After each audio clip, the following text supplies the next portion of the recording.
On entend souvent parler de la vie sexuelle des jeunes milléniaux. On dit d'eux qu'ils sont plus débridés, qu'ils préfèrent les one night aux relations sérieuses et qu'ils sont beaucoup plus précoces qu'avant. Mais est-ce que tout ça est vrai? Aujourd'hui, on va déconstruire quelques mythes sur la vie sexuelle des jeunes de 12 à 18 ans.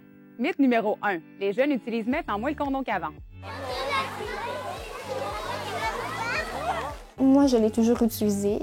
Je ne sais pas si ça a diminué, si ça a augmenté. J'en parle pas nécessairement beaucoup. Avec la pilule, le monde utilise moins le condom. Mais quand on n'a pas de pilule, je pense que le monde on a vraiment facilement accès au condom. Fait que je pense que le monde l'utilise quand même pas pire. Non, j'ai pas l'impression qu'on l'utilise beaucoup. Ben, au début, on va l'utiliser, tu sais, mettons un couple. Genre, au début, ils vont l'utiliser, tu sais, pour faire attention puis tout. Mais je trouve personnellement que le condom, il débarque vite. Vite, on n'en a plus besoin.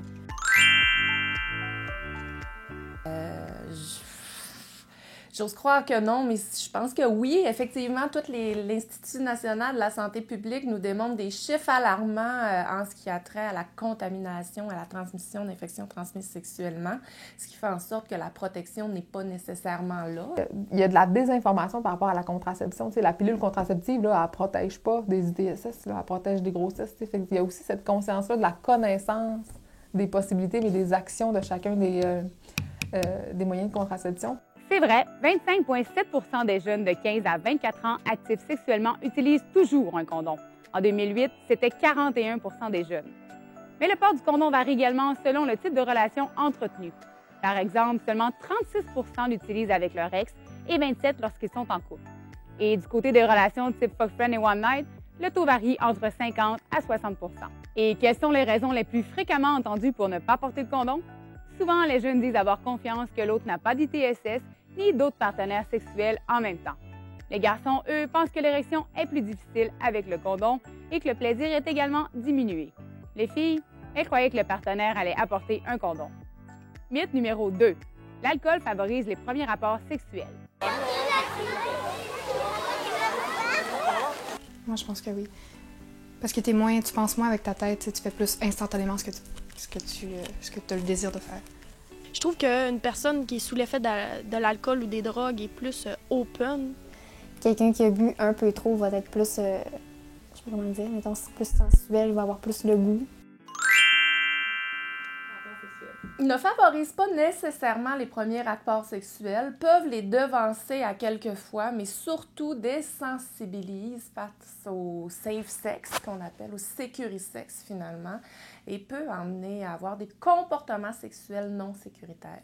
La consommation, c'est souvent des événements où c'est le fun, où on est dans c'est toute la notion du plaisir, du laisser aller qui est présente, là, fait que c'est sûr que ça influence.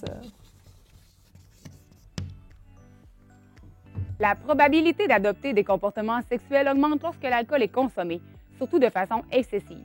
À petite dose, l'alcool a un effet libérateur sur les inhibitions, il lève les barrières psychologiques et modifie les comportements, notamment les comportements sexuels. C'est faux de croire que les jeunes font l'amour pour la première fois sous l'effet de différentes substances. En général, c'est avec leur partenaire amoureux.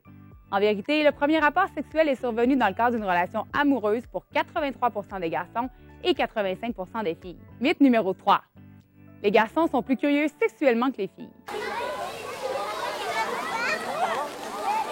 Ça doit être propre à chacun en tant que tel, parce que t'en as qui vont être, bien curieux, puis t'en as d'autres qui vont s'en foutre totalement. Fait que ça dépend de chacun. Ouais, moi, j'en connais beaucoup des filles qui sont plus curieuses, sont plus ouvertes que certains garçons. Et je pense que ça se balance. Je pense qu'ils ont plus de testostérone, je pense, tu sais, l'hormone sexuelle. Là. Fait que j'imagine que ça embarque, là. Mais je sais pas. Les garçons, on aime donc ça, tomber vite dans les stéréotypes. Les garçons devraient, selon les standards véhiculés, être donc plus curieux, donc tout le temps en érection, donc tout le temps avoir le goût, donc tout le temps être prêt, alors que c'est complètement faux. Il y en a des femmes qui ont une libido plus grande que les hommes. C'est pas toujours le cliché que le gars, il veut plus de sexe que la femme. Il y en a là, des femmes qui viennent dans mon bureau puis que c'est l'homme qui n'a pas envie. Là. C'est pas toujours la fille qui a trop du désir. Là. Selon une étude de 2011 menée sur des jeunes âgés de 18 à 25 ans, les hommes penseraient 19 fois par jour au sexe et les femmes, elles, environ 10 fois. Mais la sexualité est importante pour les deux. 84 des hommes contre 71 des femmes estiment que la sexualité est très importante. Donc, malgré les nombreuses applications, l'hypersexualisation de la femme et les relations dites maintenant jetables, le sexe est encore et toujours une histoire d'amour.